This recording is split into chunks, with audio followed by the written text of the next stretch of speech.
ब्रह्ममुरारिसुरार्चितलिङ्गं निर्मलभासितशोभितलिङ्गम् जन्मज दुःखविनाशकलिङ्गं तत्प्रणमामि सदा शिवलिङ्गम् देवमुनिप्रवरार्चितलिङ्गं कामदहन करुणाकरलिङ्गम्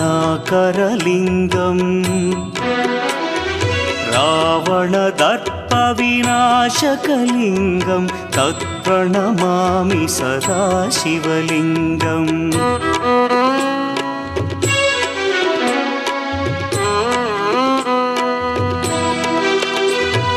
सर्वसुगन्धसुलेपितलिङ्गं बुद्धिविवर्धनकारणलिङ्गं सिद्धसुरासुरवन्दित